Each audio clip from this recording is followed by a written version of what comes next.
Welcome back my mini blog guys. જય શ્રી રામ. ડાયરાને કેમ છો બધા? મજામાં જો કે મજામાં જ હશે. તો આજ તો સવારમાં જાગીને હું પાર્થભાઈ બે અંધારું કરીને બેઠા હતા ઘરમાં, કારણ કે આવતો તમને બેને બહુ કંટાળો નહીં જોતો તેનો મોબાઈલ. એની ગેમ રમવામાં એટલો બધો મસ્કુલ હતો ને તો મેં 2-3 વાર બોલાવ્યો, મને કાંઈ જવાબ જ ન દીધો. મેં એમ કીધું કે હાલ આપણે કેરમ રમી. કરી દીધી મારી લૂડો ગેમ ચાલુ, કારણ કે કાંઈક તો મારે કરવું ને યાર, બહુ કંટાળો આવતો હતો મને. શરૂમાં તો લીલાવાળા ભાઈએ બહુ કલર કર્યા હો.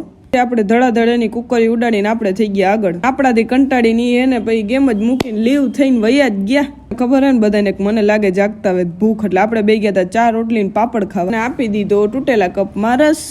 આપણે આવી ગયા આપણા ટેરેસની બાલ્કનીમાં ઉપર બેહવા આટું, કારણ કે નીચે તો બહુ કંટાળો આવતો હતો ને ગરમી એવી હતી. પછી ઠંડો પવન પડે એટલે આપણે ટેરેસ ઉપર. આ જો છાતીથી વાડીએ જવાની હતી, છાઈસની કેટલી બીટલી દૂધ બૂધ આવ્યું હતું, મમ્મી કરતી હતી એનું કામ. મોટે કો દેખો કાંઈ કામ છે નહીં, નાઈ ધોઈને બેસી ગયો પાછો મોબાઈલ લઈને. અમારા વિડીયોને લાઈક કરતા હોય, મારી ચેનલને ધડ દઈને સબસ્ક્રાઈબ કરતા